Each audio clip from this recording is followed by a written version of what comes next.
Well, hello, and welcome to another episode of PROLIX Comics Bollix, where myself, PROLIX. PROLIX, yeah, sure, is that what I said? Even PROLIX Comics Bollix, the show where we, PROLIX. PROLIX Bollix is our supermarket themed yes, podcast. Will be beginning soon where yeah, we but I always get one wonky fucking wheel. But anyway, I get sometimes not the wonky wheel. There's one wheel that doesn't turn, yeah, and you have to do that yep, thing with your foot and yep, straighten it. yep, Yeah, infuriating. really? Um, but You you get do angry indeed. easily. I do, yes. Do you actually? Like, I I mean, demand I vengeance. occasionally get a wonky trolley, but it's far from infuriating. It's just, oh, that's slightly annoying. I have this image of you just, ah! Yeah, I'm a little more. I'm a bit more like Basil Fawlty, I think, in my day-to-day life than you are. A little more highly strung. Yes. Because you Any, seem quite any. mellow on these shows.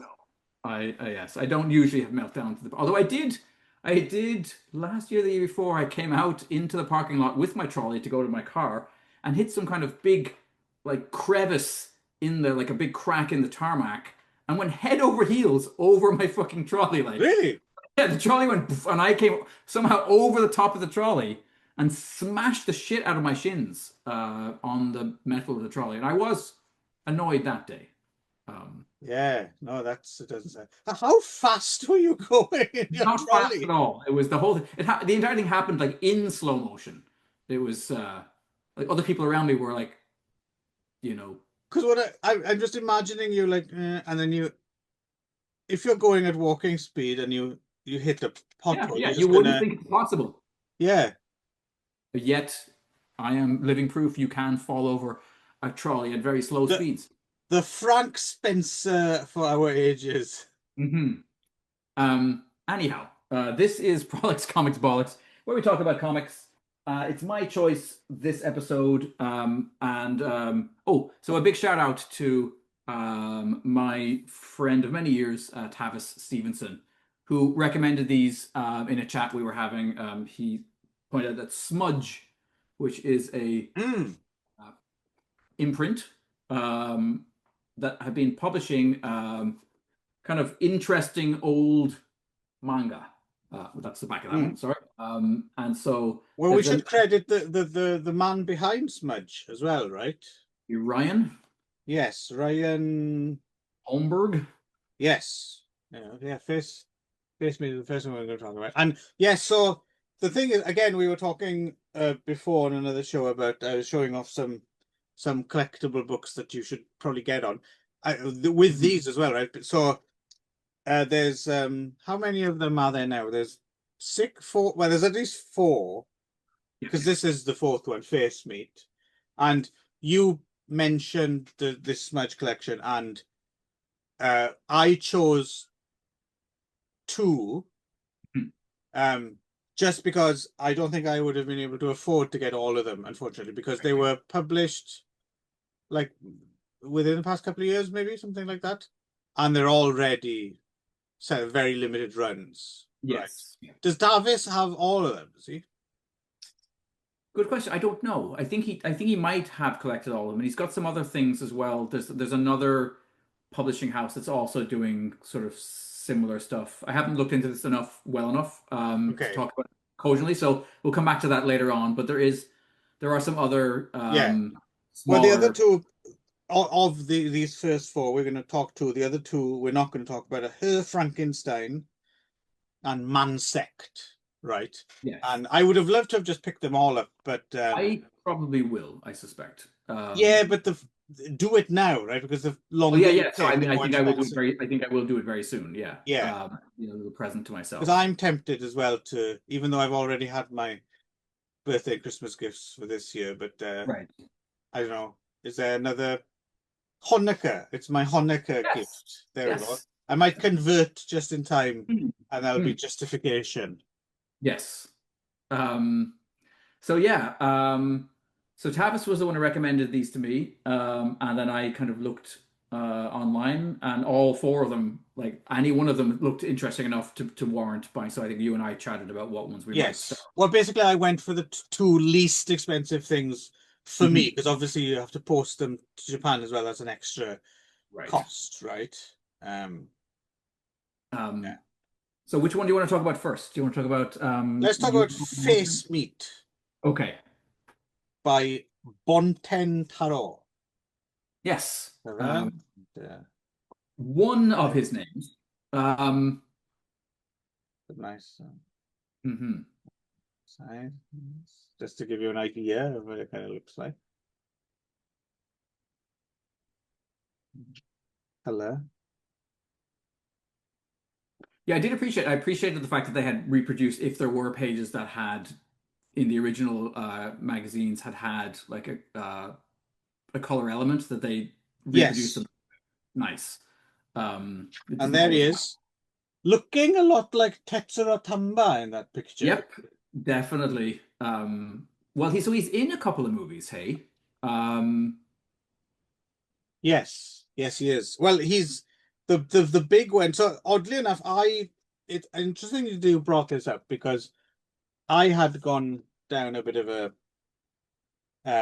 warren of mhm, Bonten Taranis because a few years ago there was a Kickstarter campaign which I was late to, so mhm. I didn't join. But there was a Kickstarter campaign to put a Blu-ray out of a 1978 film called Irezumi or Yes, Tattoo. Um, yes. I was just looking at this which he was in. He was the main star, and also and directed, co-directed at least, if I yes, make sure. and also was the kind of consultant of which he has been for a few things, including the Nikatsu Roman porno tattooed flower vase. Okay, And a few, there's some TV series, like a Jidaigeki TV series from the 70s as well, that apparently was very tattoo heavy that he was a consultant on. Um, okay. and we didn't go in the end, but there was a very, very, very small Bonten Taro, like I don't know if you can even call it an exhibit because I found out about this. I was looking into this Irezumi Kickstarter thing, and then about the same time related to it, there was this so-called exhibition, and me and the missus were going to go along, but then as we were looking into it more and more, it just seemed like less an exhibition and more just a small corner of a very small bookshop where you might be able to pick up reissues of some of Mm, his, which, worth going to maybe. But mm. I just got the feeling it was just going to be me, the missus, and like a handful of um super nerds just Yes, kind of okay. milling about. And Mhm. I thought, and it was the other side of the city, and I was like, nah.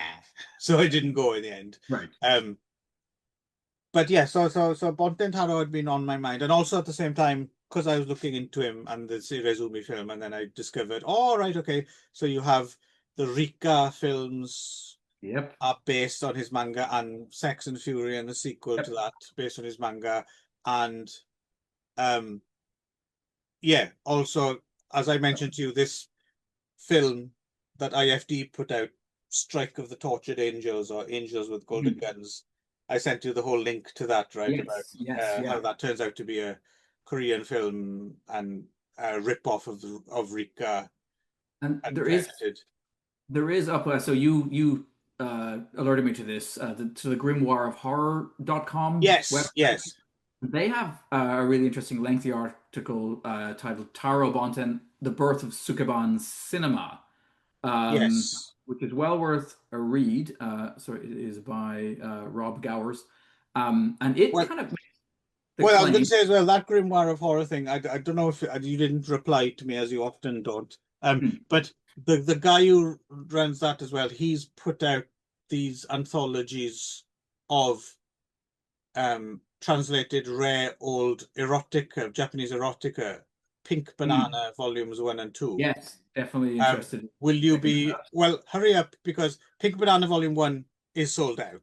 Wow, okay, right. And Pink Banana 2 volume 2, I managed to get a copy. It's on the way, but Okay, it's down to the last, 10 or okay, something. all So right. if you I'll get take a look. Pink Banana 2, Yep, we could talk about it. yeah, and maybe ask this fella if he wants to come on and talk about it as well. Okay, But get on that slickety split because it will sell okay.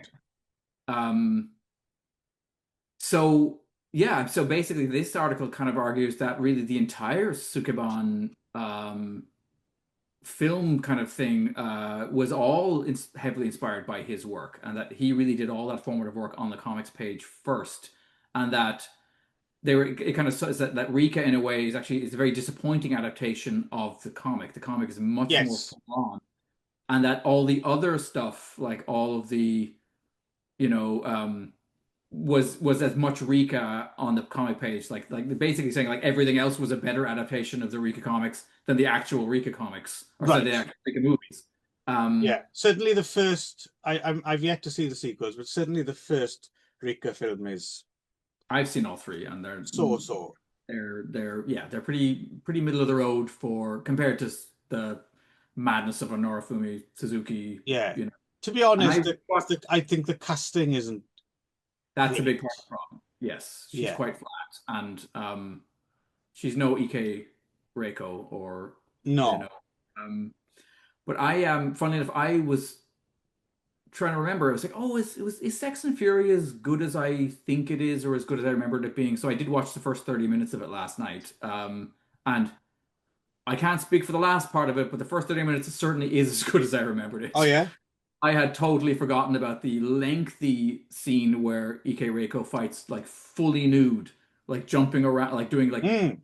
kicks and like with, I mean, it's one of the most charged, erotic pieces of cinema I maybe ever made. Like that absolute matchup of sex and violence is Right. just Right. mind blowing. And I have a very soft spot, if that's the right word, for Ike I think it's Reiko. more of a hard spot, isn't it? Yes, of that era, I think she was magnificent. Rock hard, I've heard. Perhaps. Um, so so anyway, so what's interesting about this is this doesn't really actually lean into that stuff at all. Although No, there's this is different. This is different stuff. It's a different era beautiful, of Bonten, isn't it? yeah. And so I would quickly say, like, I mean, I've worth just reading the back. Welcome to the raunchy and grisly world of face meat, from the decadent imagination of outlaw polymath Bonten Taro, ex-kamikaze, ex-yakuza, singer-songwriter, actor, world-famous tattooist, husband of seven, and underappreciated pioneer of pinky violence, femme fatales, and adult horror manga. While Mizuki Shigeru and Ume's Kazuo were paving the way for horror in shonen and shoujo magazines in the 1960s, Bonten was secretly doing the same in erotic men's rags, and the results are as trashy as you would expect. Um, so yeah, he was initially uh, not a very good kamikaze, but actually apparently his job wasn't. He was leading Oh, he other was guiding people, people toward an yes. But yeah. still, I imagine a lot of those people did get shot down, right? So, Oh, for sure. um, Um, yeah. quite a life. Some Yes. fun A stuff little bit right wing as well. at the Kind by of. certainly by yes by the end Yes. of it. Although weirdly he was like he was producing like anti-war or pacifist plays while at the same time being heavily involved in the hard right nexus of the Yakuza LDP, whatever. Mm, mm, mm. Yeah, interesting. Um, This stuff is from 67 to 69 as well. And the important thing as well, I think worth mentioning is that he seems to have been responsible for kind of the first horror comics anthology, yes, Black Ace, right? yes, yeah. Um, but This is yeah, like and what also other manga, okay, manga punk, he does or seem to have no, been. punch, so puck, sorry, manga puck, Yeah, all yes, sorts Manga of Punch. different magazines that he wrote for. Should mention as well, in his tattoo stuff as well. Yes, I mean, everyone from Muhammad Ali to yep, Mackie Carousel and guinea pig fan Charlie Sheen yes, yep. Have embraced the tattoos of Bonten Well, Taro. yeah. Apparently, he was heavily responsible for the shift away from the old style of like tap, tap, tap with what you see in old movies, right? Towards using, he brought tattoo guns, Mm, and popularized them in Japan. He also apparently popularized using other colors than the, so he was kind of very much um, at the forefront, I guess, of tattooing in yeah. Japan. Well, you wonder as well, because we don't know anything about this world at all. We're only just, you do have to wonder maybe in that world, maybe he's considered like the brash young upstart. That's Yeah, the junk food of tattoo, right? I'm It's not a sure. real tattoo unless you do it by Yes, hand and and you're in great pain for months while it's Yes. being done, and that's the Mhm. only way to get a tattoo done, you know. Yes. Yeah, I'm sure at the time it was outrageous. But this is interesting. This is Sanpei Shirato speaking about Bonten. An old friend of mine was something of a yakuza, recalled Shirato in 2016 in an interview with the magazine Axe. He'd do crazy things like put a Buddhist headstone in front of his house with an alms box in front of it. That is to dupe religious people out of the change jangling in their pockets. Like he definitely seems to have been quite a chancer, does Bonten. Yes, and Um, there's probably again dragging it into reality. It's all fun and games, but I'm sure he sounds as if he might have caused a bit of collateral damage in the seven romantic wives. world. Yeah, seven wives, and one of them was apparently he was at some point teaching at a girls' high school and knocked up the principal's daughter with Uh-huh. earlier wives. Yeah. Um, Which, yeah. I'm sure is probably, yeah, I'm sure there's a bit of a dark side to stories like that, right? Oh yeah, Uh, no question. Um, no nappy, just um, yeah. So and um yes, so yes, let's talk about the stories or some of the stories we might yes. um Well, I first want to say that his drawing style is really interesting.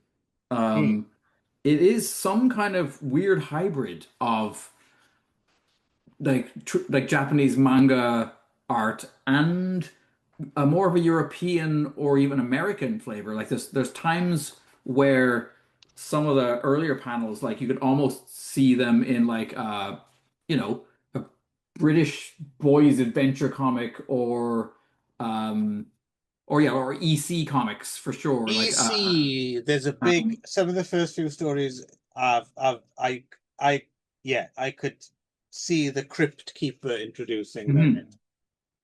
mhm. um yeah, so that was a surprise to me. Like it doesn't look like when we talk about, for example, UFO mushroom invasion here in a minute, that looks a bit more like what I expect kind of Hmm. Japanese comics of the era to look like. This sometimes, yeah, like I mean, he's a really gifted artist. There's something kind of slightly loose and sketchy about the way he draws, but I think it really suits the storytelling. Right. Mm. So some of the stories I want to talk about are Yeah. Poisonous Moths, Yes, which the has this kind of rotting dude basically with bits falling off who's betrayed and then kind of gets his revenge via he becomes this kind of um yes, uh disgusting caterpillar. caterpillar creature. Um Yeah. I that's mean, that's fun. the Edogawa Rampo-ness of that is quite strong, right? There we go. The Further Adventures of Frankenstein. Frankenstein. Yep, that's quite the cover. Um, Yeah. yeah, you must have noticed a few. There's definitely a few cribs from Edogawa Rampo Oh as yes, as you're yes, reading through. Like you can yes. see that definitely that We'll Ero get to some specific ones later on, but good old Nansensu is a big influence on him. And also a lot of apparently, references to we've spoken about it on here before, but the Garo magazine, right? yes, A yes. lot of including Dr. Garo Hmm. in is Dr. Frankenstein is Dr. Garo in this one. Yeah. This is a fun rewrite of I don't remember Ego having quite as much to do in the old version of Frankenstein as in, No, no. so that's Uh, kind of interesting. Um, There's one of the longer stories, one of the more epic ones, mhm. and then you have this quite disturbing story, Yeah. Graveyard Child. Yes. Um, that's towards the more kind of kind of. Yeah. Yeah.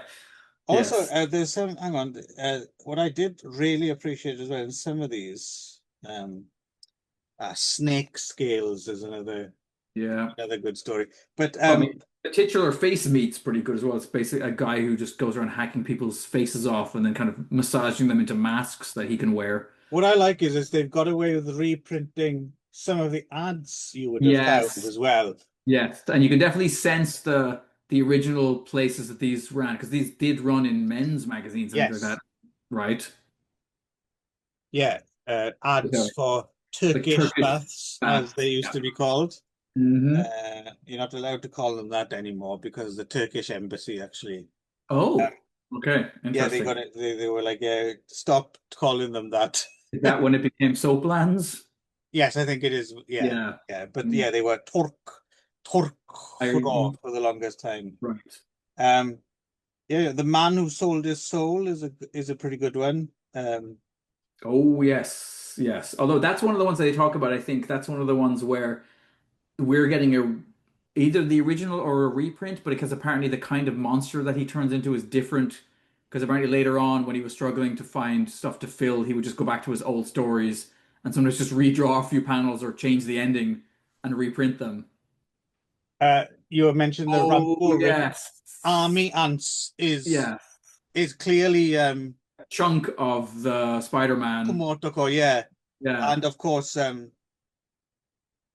uh, that in itself would have been a bucket of blood rip off, but this one's a bit more rapey than a bucket of blood. You've never seen Mhm. Dick Miller like this, No, um, no. even though he's got the perfect name for it. Uh, Um, this and one, the, cat lovers won't might no enjoy. Find me a cat. cat. That's Yes, kind of grim. that's quite creepy. Oh, this is interesting. Death's Embrace.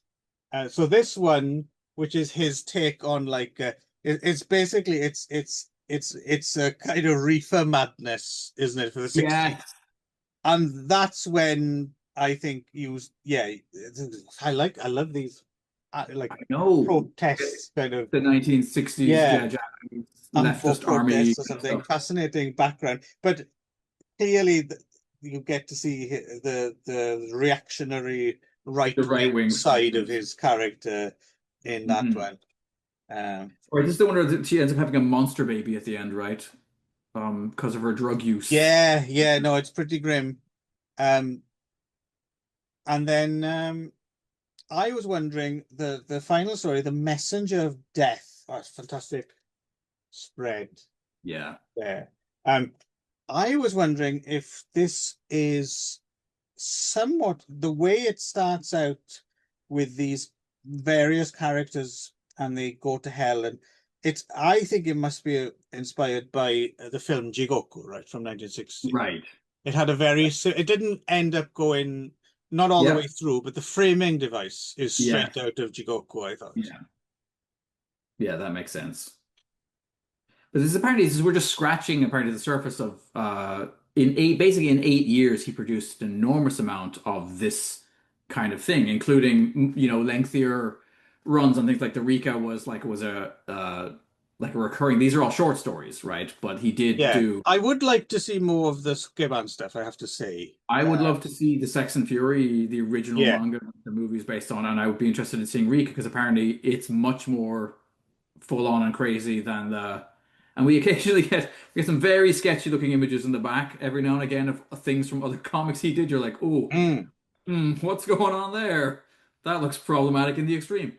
they look But pretty good. also some beautiful like color illustrations from covers and stuff that just Yeah, look they manga look pack like there. they look like Toei movie posters from the era. Right. Uh, So, but the other thing is too, like he draws women really well. He draws cute girls, and this is partly because he did a lengthy run on like girls' comics before. So Ah, like his first run of comics apparently is all like shoujo manga, and then he quits and goes away and learns the tattooing, and then at some point he gets drawn back. But at this point, he starts drawing this adult Gekiga stuff. But he didn't lose his hand, I think, for drawing cute girls. right. Right. Um, So I don't know how you felt about this, but I liked this a lot. I had No, no, quite a bit. it's a nice little. It wasn't exactly what I was expecting, I suppose, because I thought it might be more of the Sukibani stuff, just because Right. that's what I knew him from. But yeah, Mhm. once I settled down and kind of appreciate, okay, this is a different. It's interesting actually. I was wondering why they chose because I can see this as like like I can see this as Smudge, 10 or something like that. Mhm. I was wondering if there was a reason, maybe to do with copyright or something. I was wondering why they led with this as opposed to, you'd think it would make more sense to put the Rika or stuff like that out first, right? But I wonder because this is a single volume, and my understanding is the Rika stuff is longer, so you'd have to if you're going to publish it. Ah, I yeah. think manga Yes. fans are not okay with you just publishing chapters 1 through 5 Yeah, of no, the that's true. And you'd have to put out a big thing. And that's the other thing I'd like to say. I'm wondering what it, this is a very, I don't know how, this is one of those things I don't know how to articulate and I don't know how to express. But for me, there's something joyous about this little, it's not pocket exactly, but I Mhm. love this size. Right. It's a slightly larger than a Japanese manga, a Mhm. tankobon would be. That would be smaller again, right? But there's something about this size and Yeah. is it do No, you no, yeah. share this?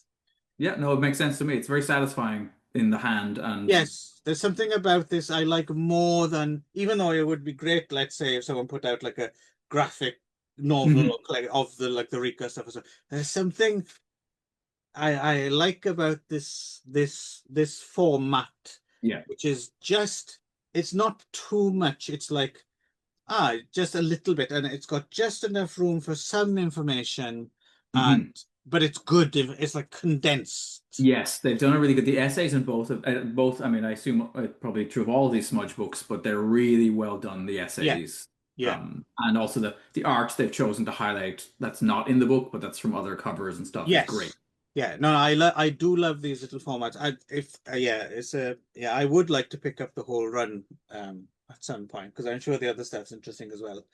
And I don't know how long they're planning to continue because I don't know if you watched the interview I sent you a link to with Ryan Holmberg. No, I didn't have a chance. It's actually quite interesting. Okay. So it turns out um, he spent some of his childhood uh, growing up in Japan. Okay. So he has no problems reading this stuff, Right. which I didn't realize that. It wasn't like something he learned later on. He was just, Mhm. he grew up Immersed in it. reading. Yeah. Right. Wow. Um, and he seems like an interesting dude. The interview with him, he makes a good. He comes across as a very interesting fella, and also just very candid in terms of like, well, I I'm this is not making me money. Like, Hmm. Right. Yes. he has to have other paying gigs to be able to do it. But he wasn't saying it in like a way, he didn't, he wasn't expressing, he wasn't indignant about it. I think he was just, Mhm. yep, this doesn't make any money, but I knew that from the beginning, and I'm still gonna carry on doing it if I can, Mhm. kind of thing. But Thank you, Ryan. Thank you very much. yes, I very much appreciate because the thing is with these is like because my missus, we're going to talk about UFO mushroom invasion. My Mhm. missus picked this up after, she said, "What's this?" Because the thing is, it's not just a matter of translation as well. Like this would be hard to find Yes, it in seems like Japan. they're And kind of lost some of yeah, this and stuff. and this one in particular is interesting as well because it was, and I was asking my wife about this because so there's a magazine in Japan called Quick Japan, and Mhm. to be honest, it's gone downhill massively. But when I first moved to Japan in '99, it was at the tail end of Quick Japan was still a pretty interesting. It's not quite a zine because you could Mhm. find it in bookstores, but a high-end zine, Mhm. let's say, and basically a lot of culture stuff in it. And my Mhm. wife had been reading it for years, I think, since she was a teenager, and Quick Japan used to be a really good Mhm. magazine with a lot of fascinating counterculture stuff from all over the world and domestic stuff as well. Nowadays, it's a shadow of its former self. Mhm. Whenever I sit in a bookstore, I have a look at it and it's like, what the? This is very mainstream compared to how it used to be. But in 1989, they put out this run. I can't remember what it's called. The Quick Japan.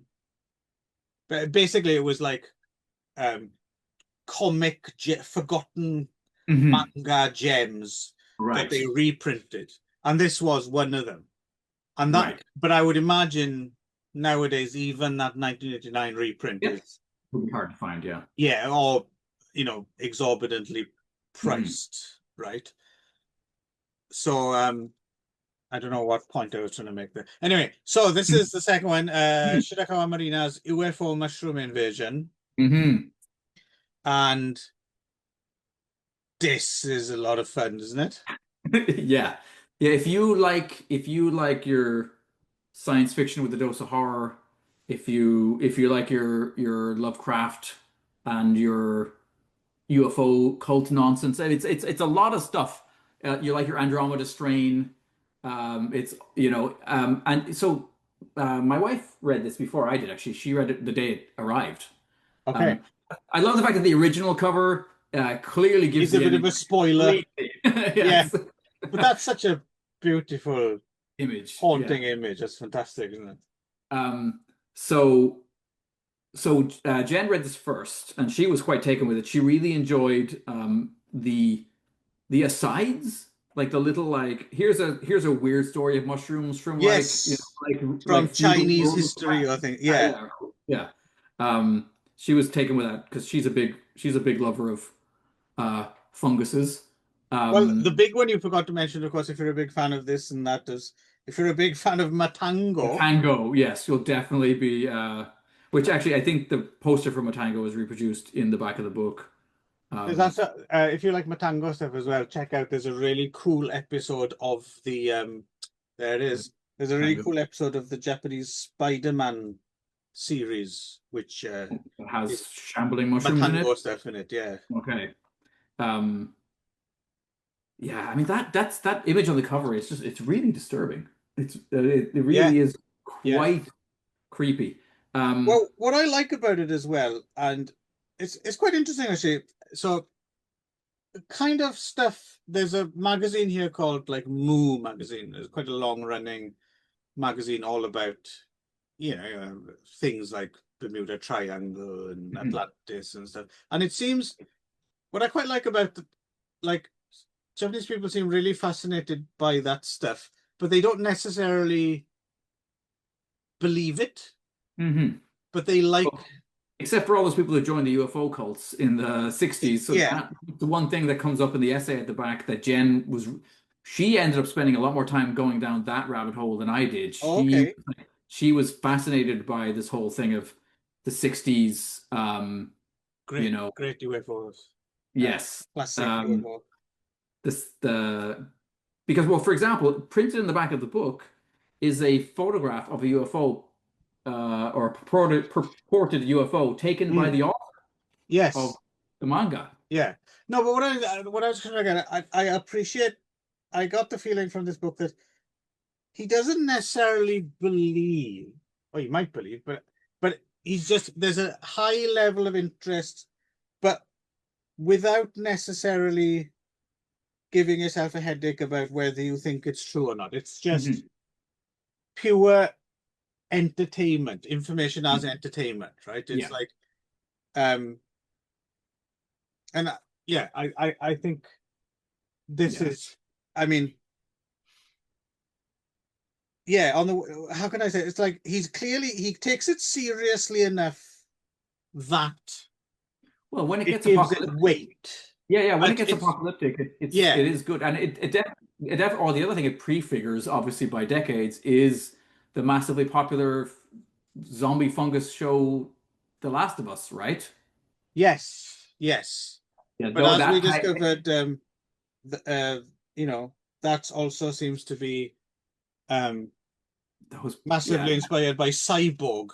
yes, those couple of pages are particularly effectively Oh creepy, yeah, like good body horror, I yeah. think. But you know what I mean? It's taken seriously Yeah. enough, which gives it weight, but at the same time, it's just a rollicking Hmm. adventure, if you know what I mean. I think there's a bit of John Wyndham in there as well, in the way that it kind of Quatermass as well. yeah. I was getting Quatermass vibes for Mhm. sure.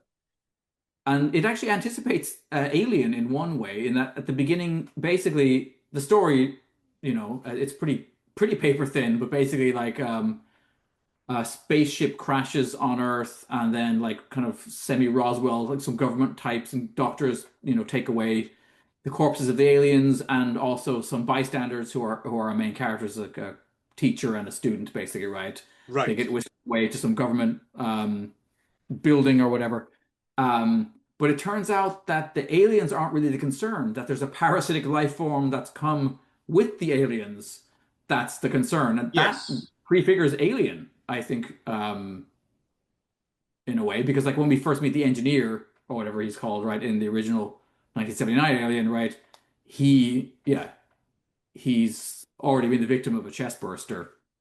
Right. Um, Right.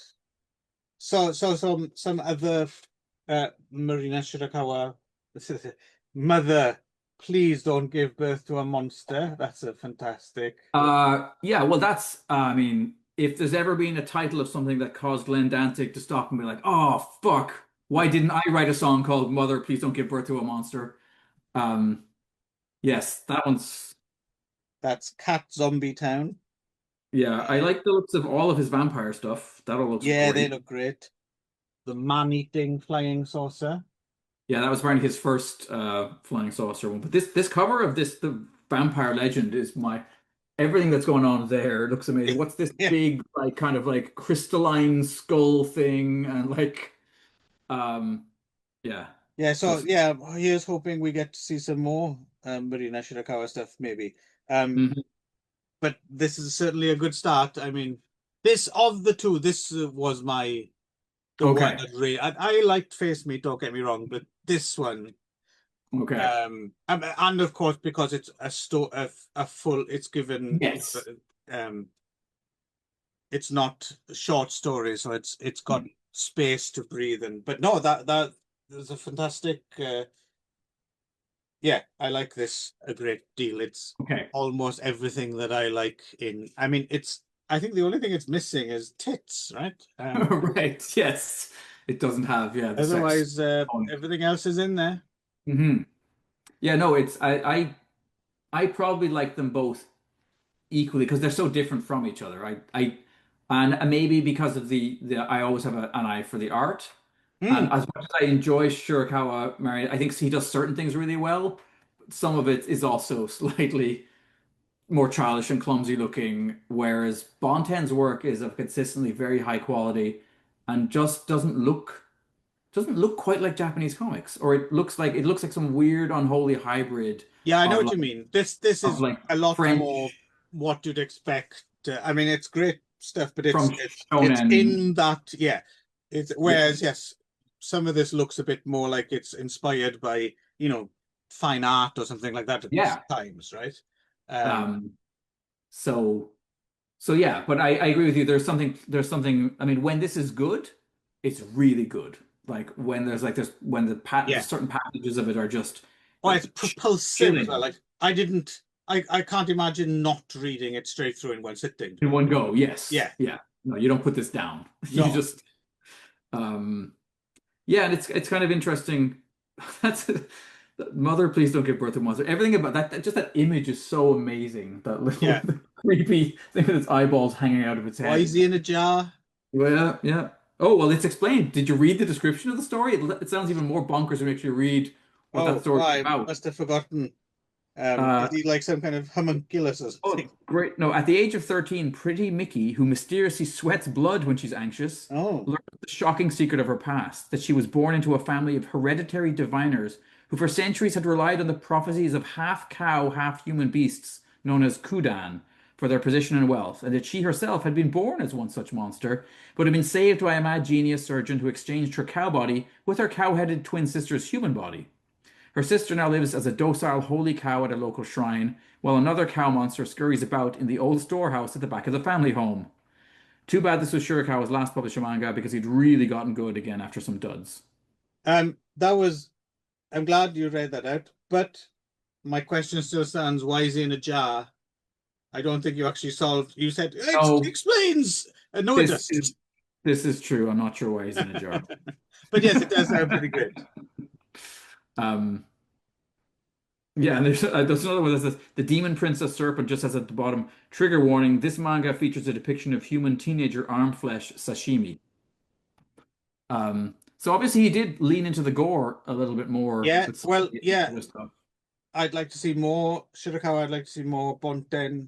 I want to Mm. collect more Smudge. I hope Smudge um does more, Yeah. but slowly, so I can actually afford to pick them up. Afford to buy it, yes. And so that they don't go out of business themselves. Yes, yes, So yes, yeah. yes. They can't afford to buy their own No, comics. they can't. No, so everyone, let's take our time. But And also, there's just something about it. I like the logo. I mm, like the name Smudge, yeah. and somehow it makes it like it all makes these are some. I don't know what it is. It just taps into some collectory kind of thing, which I don't have as bad as some people. I don't have Yes. but something like this makes for And that such a lovely and little that collection. somebody and that somebody's curating it. Somebody Yes. very knowledgeable So you're is curating getting it. the They're not good just stuff. You're getting the good yeah, stuff. they're not just but pulling any but old also stuff. with these essays that you have the wider context, and then if you want to go off on Yes. your own and try and find some of this other stuff, that's kind of on you. But there's going to be Yes. nothing but goodness in And these. I mean, obviously, it's the reading side of it's difficult, but you have access potentially to being able to go to secondhand bookshops with the wife and Yeah, find maybe. something that isn't translated, and just to have for the shits and giggles of having it. Yeah, I mean there's just so much. I'd love to do that, but Mhm. the thing is, I've got so much. I mean, if you could see, I just got so much shit To deal with. anyway, like even before I Yes, it's start doing almost that. like you're chiseling your way through a mountain, Clive. Yes, By yourself, yes. just you and a Well, I hammer. do have to make up for that murder That's true. That's true. that I committed years ago. Mm. Anyway, um, Smudge Comics, thumbs up. Ryan Yeah. Holberg, thumbs up. These two-faced mate. I mean, I haven't read her Franks on Mansect. Mansect in particular sounds like something I Yep, need to be checking out. obviously, Yeah, for sure. And then I will dig into once again, Tavis. Thanks, as yeah. always, Just have. for your sage advice. But he had also sent me some links there's another publisher doing some kind of similar stuff. Okay. You might want to look at them as well. Yes, yes. Um, No, let me know about that. And also, I realized we should probably get them together. We should introduce him to them to Gav, and then we can have the Tavern Gav show. oh yes, that yeah okay.